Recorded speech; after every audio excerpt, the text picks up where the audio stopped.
Chers auditeurs, bonjour, bonsoir, chers internautes. Aujourd'hui, nous recevons sur Camasphère TV M. Hervé Pinto. Je rappelle que M. Hervé Pinto est un syndicaliste de la CDMT, La Poste, Martinique, et qu'il est confronté dans le cadre d'une affaire, disons, où le judiciaire est impliqué, ainsi que l'administration postale. On touche du doigt le problème. Et moi, je crois que j'attire l'attention de tout un chacun sur ce que je vais présenter là, parce que n'importe qui, au jour d'aujourd'hui, je crois que personne n'est à l'abri. Personne n'est à l'abri et je crois que vraiment, ces gens-là ont vraiment franchi une étape. Et je ne peux pas croire qu'il s'agit d'une erreur. Ce n'est pas possible. Je ne peux pas imaginer que ça soit une erreur d'appréciation, que ça soit fait par hasard. Ce n'est pas possible. Et vous allez comprendre aisément pourquoi. Donc, la veille de l'élection prud'homale de décembre 2008, eh bien, notre organisation syndicale, ainsi que la centrale, nous attaquons la Poste pour réclamer notre liberté de mener campagne au sein du groupe La Poste. On parle bien de liberté d'expression. Nous sommes en plein dedans là. Vous voyez? Alors, quand on dit « touche Charlie », alors, excusez-moi du peu, là, nous sommes dans la vraie vie, là. Il ne s'agit pas de parader dans les rues, nous sommes dans la vraie vie. Je vous explique. Le 28 janvier 2008, nous attaquons La Poste pour dire quoi? Pour dire que notre liberté d'expression et notre liberté syndicale est bafouée. Que au mois de décembre, donc le mois qui va suivre, nous aurons une échéance électorale importante. L'élection prud'homale qui va concerner à la fois le syndicat CDMT Poste, mais surtout la centrale, puisque on va pouvoir déterminer la représentativité en Martinique. Et donc, de par ce fait,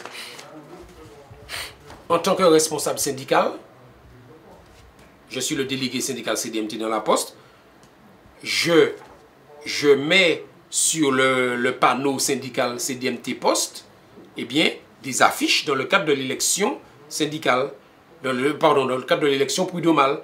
Eh bien, je reçois une enquête administrative, c'est une réprimande, quoi. En fait, c'est déjà le début d'une procédure disciplinaire au niveau de La Poste, le début d'une procédure disciplinaire où on me dit, vous pouvez le voir, hein, alors, malgré l'interdiction du directeur de La Poste et un rappel du directeur de la PPDC, vous avez apposé des affiches sur les emplacements réservés aux organisations syndicales représentatives.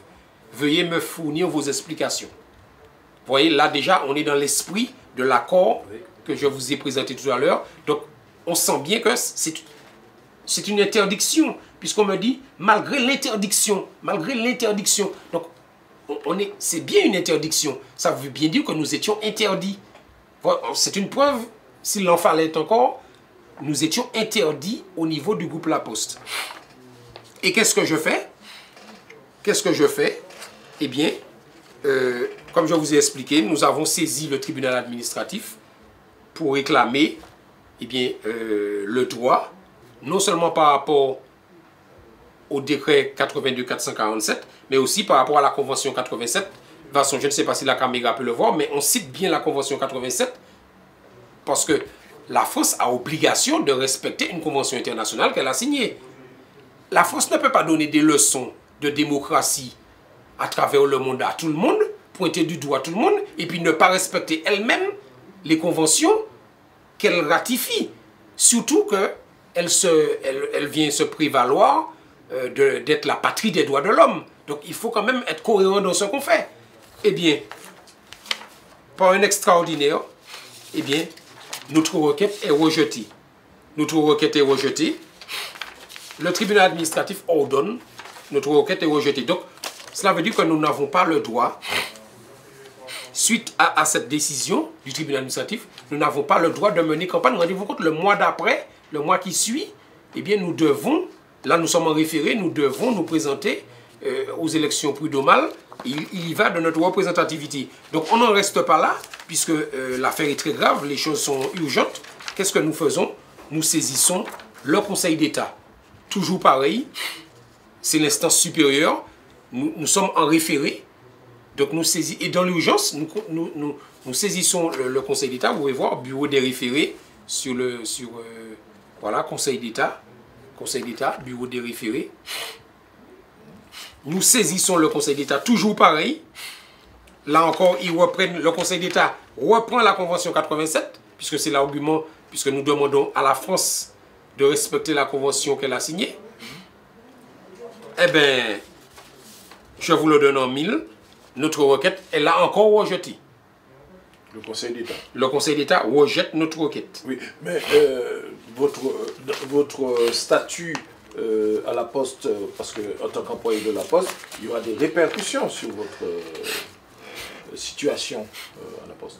Alors, là, je vous parle d'activité syndicale. Alors, moi, je suis responsable syndical. Et, comme je vous ai dit, depuis l'accord, les dirigeants de la Poste ont mené la chasse aux sorcières. C'est ni plus ni moins que ça. C'est-à-dire qu'à partir du moment où notre syndicat devient un syndicat marron pour eux, puisque nous sommes devenus un syndicat marron pour eux, puisque nous avons refusé leur interdiction. Nous avons refusé leur interdiction, pourquoi? Parce que nous ne sommes quand même pas analphabètes.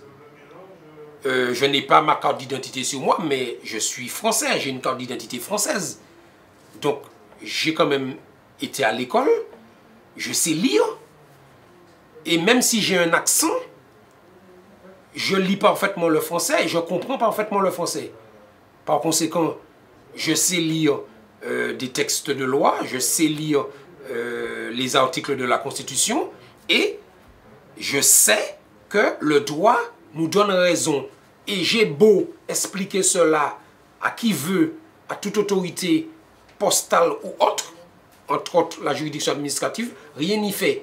Donc, nous subissons la chasse aux sorcières, la répression s'organise, et il faut, au lieu que les autorités et la Poste s'assoient autour d'une table dans le cadre du dialogue social et essayent de, on va dire, de crever l'abcès et de trouver des solutions, eh ben, une autre volonté a vu le jour, c'est-à-dire détruire notre organisation syndicale. Oui, mais vous, dans cette affaire, votre statut... Moi, bien sûr. Votre statut en tant qu'employé de la Poste, il est fragilisé. Alors, moi, je suis fonctionnaire de la Poste, mais ça n'empêche pas aux dirigeants de la Poste, partant de ce principe, d'inventer toute espèce de faute professionnelle, mais inexistante, des fautes mensongères, d'organiser, on va dire, un complot, de créer des situations de toutes pièces. Heureusement, il y a des témoins. Il y a des gens qui, aujourd'hui, sont en capacité de prouver le complot et le mensonge. Mais c'est très grave. On est là dans la dénonciation calomnieuse. Nous sommes là dans un volet pénal et c'est la dénonciation calomnieuse. Effectivement, vous faites bien de soulever cette situation parce que tous les moyens sont bons pour détruire un homme et détruire une organisation syndicale indésirable. Oui, comme on dit, il faut toujours taxer le même pour qu'il y ait le moins de mécontents, puisque vous n'êtes pas dans le consensus souhaité. Voilà, donc tous les moyens sont bons et vous avez bien compris que les dirigeants de la Poste ne reculent devant rien. Je vous ai tout à l'heure évoqué les nombreux suicides au niveau du groupe La Poste, au niveau national.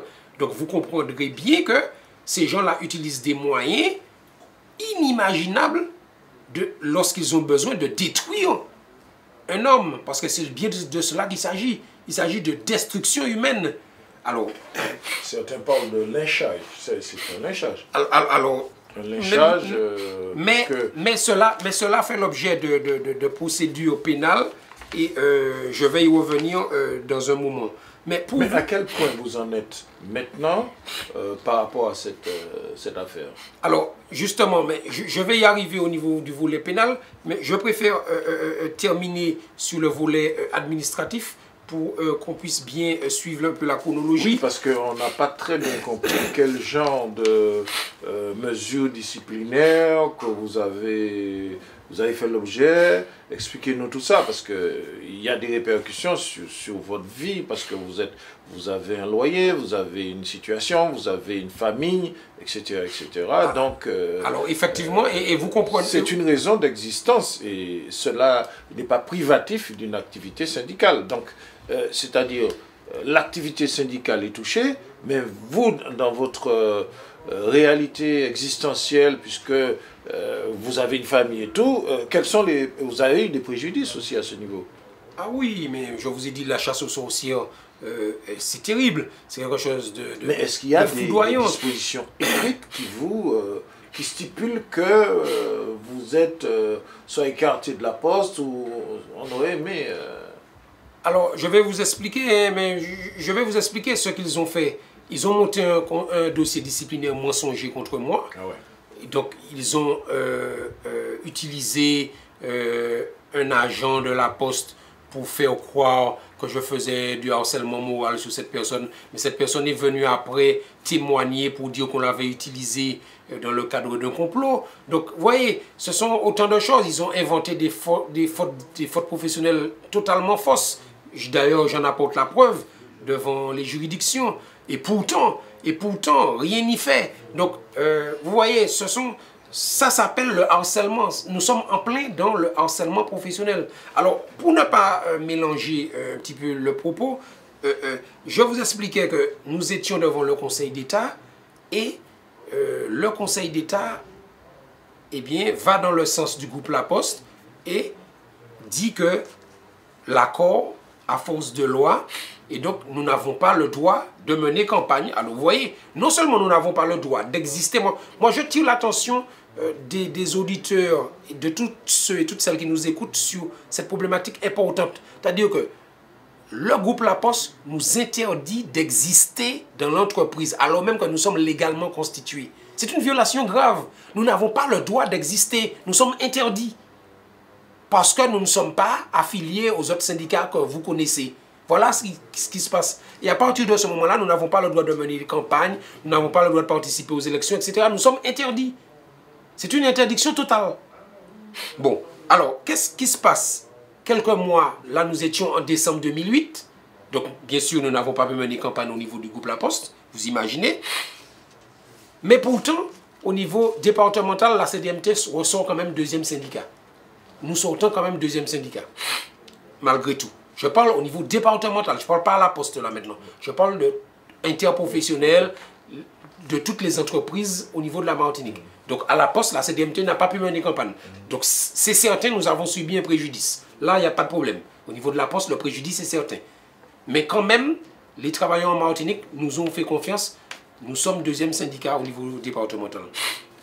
Qu'est-ce qui se passe le 15 mai 2009? Je vous expliquais tout à l'heure, nous étions en décembre 2008, élection prud'homale, et d'ailleurs, nous étions aussi devant le Conseil d'État où nous réclamions notre liberté, etc. Notre requête a été rejetée devant le Conseil d'État. En référé, cette fois, nous sommes à nouveau devant le Conseil d'État, mais là, au fond, c'est une requête au fond. Voici une requête au fond où, justement, le même accord est attaqué. L'accord que je vous ai présenté tout à l'heure, il est attaqué pour dire, voilà, qu'il y a une violation très grave, etc.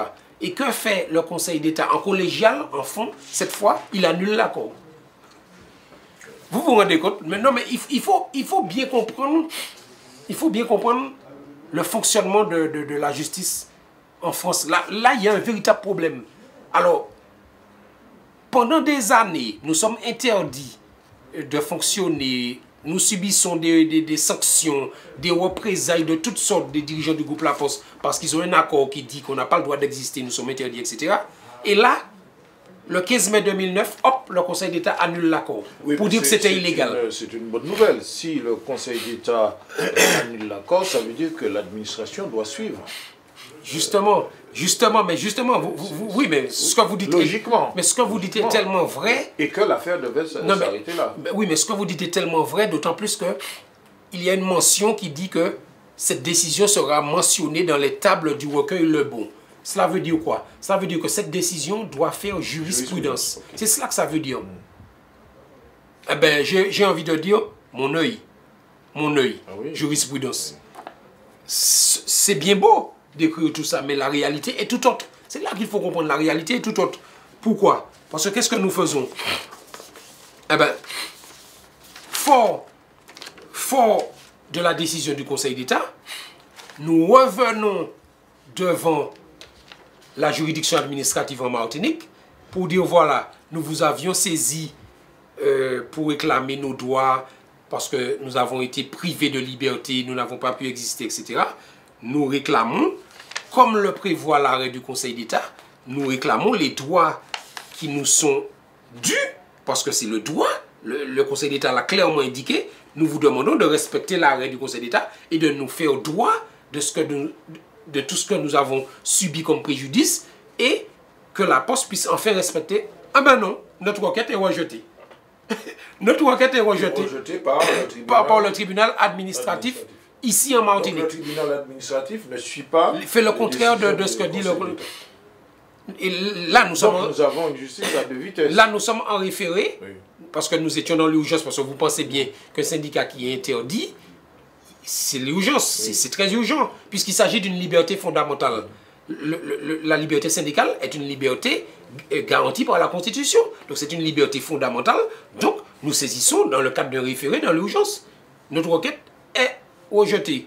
Nous allons là encore, nous revenons devant le Conseil d'État en juge unique, toujours en nous appuyant sur l'arrêt du 15 mai du Conseil d'État. D'ailleurs, la caméra peut bien voir, nous sommes là devant le Conseil d'État.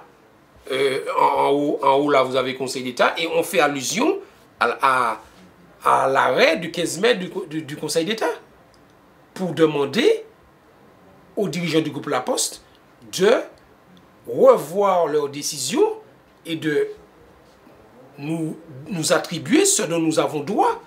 Là encore, notre requête est à nouveau rejetée en juge unique devant le Conseil d'État. Alors, vous vous rendez compte? Nous sommes dans une situation surréaliste. Alors, cela veut dire que finalement, nous ne nous considère pas comme des hommes. J'ai l'impression que nous ne sommes pas considérés comme des êtres humains. Je ne sais pas comment nous sommes considérés. Je me demande, ces gens-là nous considèrent comme quoi? C'est la question que je me pose, parce que si nous avons les caractéristiques d'être humain et que nous bénéficions au titre de la Déclaration universelle des droits de l'homme des prérogatives qui sont données à tout être humain, vous pouvez me dire que vous avez une décision au fond qui est mentionnée dans une jurisprudence et vous refusez de nous l'appliquer. C'est que nous ne sommes pas considérés comme les autres. Il y a un problème. Alors que nous sommes légalement constitués. Donc il y a un problème. Oui, il y a un problème et que je crois que au niveau de Camasphère, notre objectif justement, c'est de diffuser l'information de manière à ce que tout un chacun, les internautes et surtout les Martiniquais prennent conscience qu'il y a deux poids et deux mesures et que cette affaire, je considère que c'est aussi une affaire politique parce que la justice, est-ce qu'elle fonctionne de manière équitable, qu'il s'agisse du justiciable, de la couleur de sa peau, de ses origines, de sa volonté d'être indépendant par rapport à telle ou telle obédience, et en se fiant uniquement à la justice, puisque la justice est fondée sur la Constitution et que la justice doit en fait trancher les litiges pour,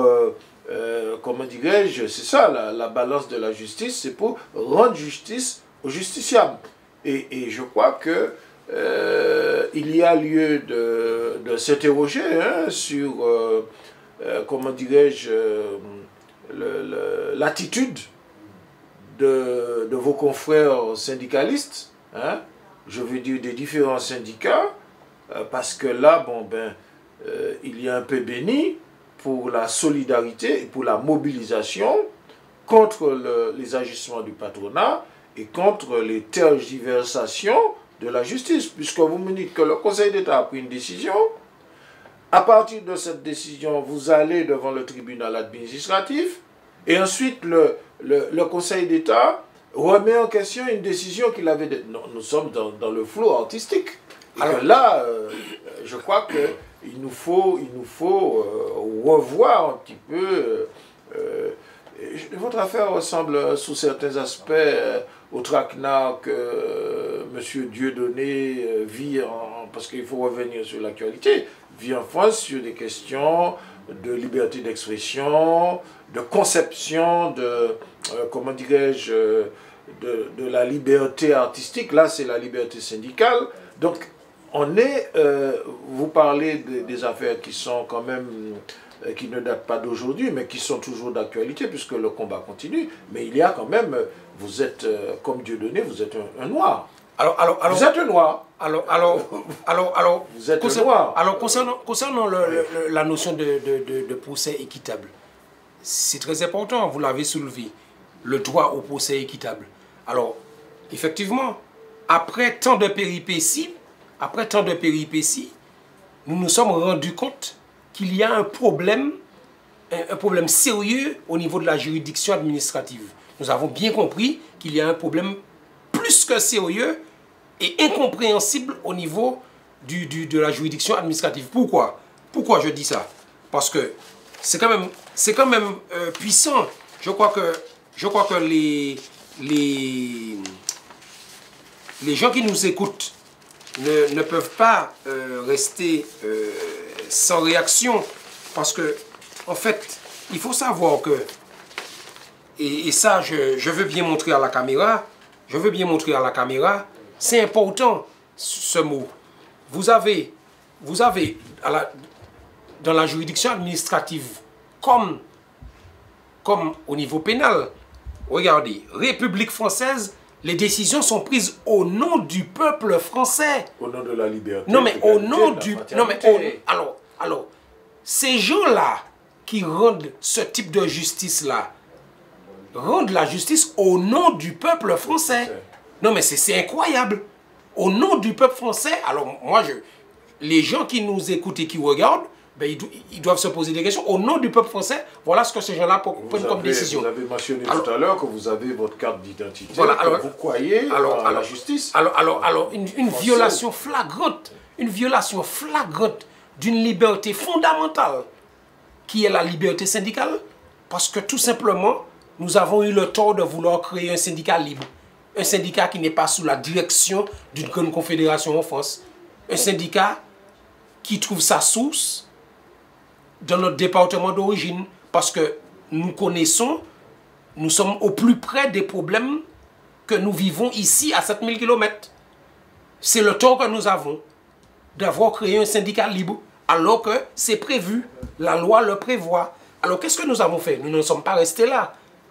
Nous avons, bien sûr, ouvert un volet pénal, pensez-vous, puisque nous avons bien compris qu'il y a un problème au niveau de la juridiction administrative.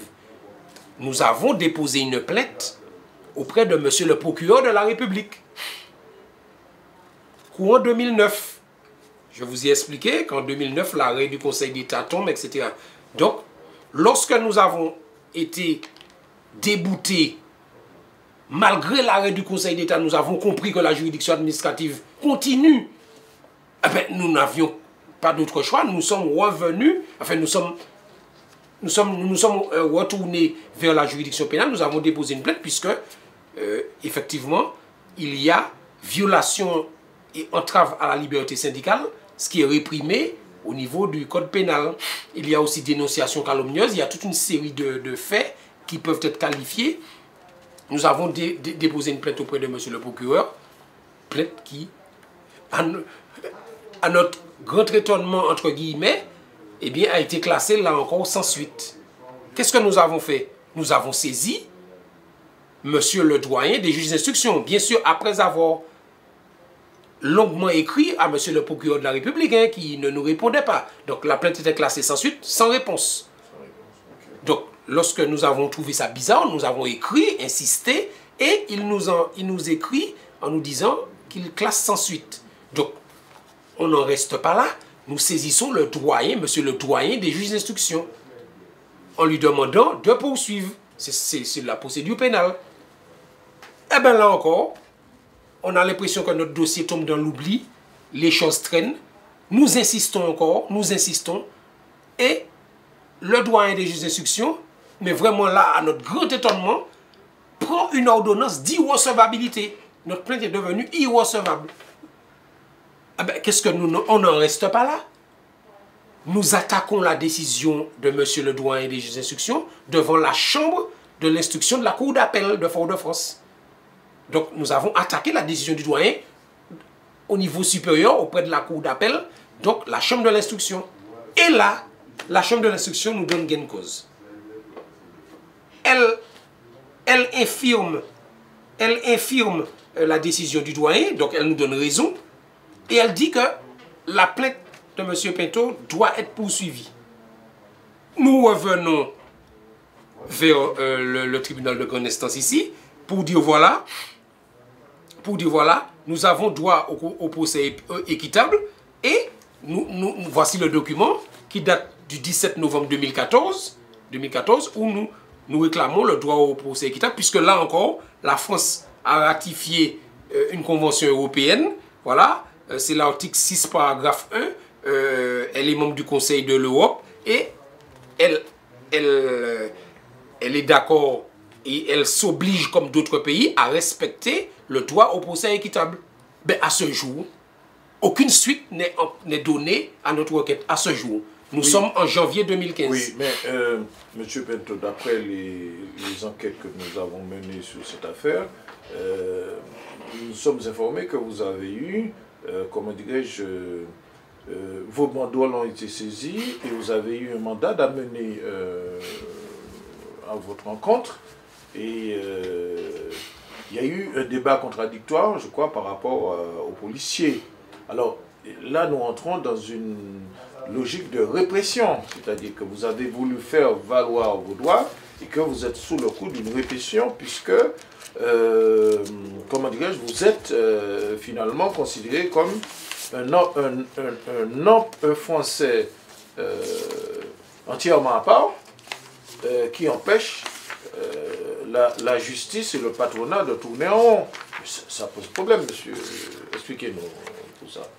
Alors, vous savez, moi, avec tout ce qui s'est passé à Paris ces derniers jours, début du mois de janvier, où effectivement le problème du terrorisme devient une priorité, j'ai l'impression que cela fait des mois, voire des années, que nous sommes considérés nous-mêmes presque comme des terroristes. Le terme n'est pas fort. C'est l'impression que j'ai. J'ai l'impression que nous sommes nous-mêmes, organisations syndicales libres, considérées comme des terroristes. Pourquoi je dis cela? Parce que rendez-vous compte que à travers tout ce que je vous ai expliqué comme démarche et procédure juridique, eh bien, figurez-vous que lorsque, au niveau pénal, et c'est très grave, il s'est passé tellement de choses, lorsque, au niveau pénal, eh bien, notre plainte a été classée sans suite, et surtout que monsieur le doyen des juges d'instruction a pris son ordonnance d'irrecevabilité, nous avons eu la surprise, eh bien, de recevoir une plainte de ce même corps, donc des juges d'instruction, de ce même corps où justement, eh bien, le groupe La Poste a porté plainte contre nous pour propos diffamatoires. Comme quoi, eh bien, nous avions diffusé sur les réseaux sociaux et sur notre site internet des propos mensongers et diffamatoires. Et ces gens-là s'appuyaient sur les décisions du tribunal administratif, bien sûr. Et la confiscation de votre banderole. Alors, je vais y venir et vous allez comprendre. Alors, qu'est-ce qui s'est passé? Alors, nous avons vu un juge d'instruction prendre un mandat d'amener, demander à des gendarmes de venir me chercher chez moi pour me traduire devant la juridiction de manière à ce que je puisse m'expliquer en matière de propos diffamatoires. Et là, je peux vous dire que la procédure est allée très vite. Là, ça va très vite. Il n'y a aucun blocage. Ça va très très vite. J'ai été même traduit devant un tribunal correctionnel pour des propos soi-disant diffamatoires. Mais ils ont perdu. Ils ont perdu. Voici le jugement correctionnel. Le jugement correctionnel où les dirigeants du groupe La Poste m'ont traduit devant le tribunal correctionnel pour avoir soi-disant tenu des propos diffamatoires. Des propos diffamatoires, brandi une banderole. Alors. Et puis les propos des policiers qui sont contradictoires, parce qu'il y a eu un film. Alors, effectivement, heureusement, il y a un film qui permet de vérifier justement la vérité et de voir que c'est nous qui avons été agressés par les policiers. Les policiers nous ont injuriés. Nous avons été jetés 48 heures en garde à vue, battus par des policiers. Donc, lorsque on parle de liberté d'expression, ce n'est pas vrai du tout. La liberté d'expression s'adresse à certains, mais pas à tout le monde. Regardez, nous avions eu le tort de brandir une banderole pour réclamer justice. Hein. La banderole réclamait justice. Et dans quel cadre? Nous avons déployé la banderole lors du passage du Premier ministre le 26 juin 2013. Ce Premier ministre était venu dans le cadre du centenaire d'Aimé Césaire.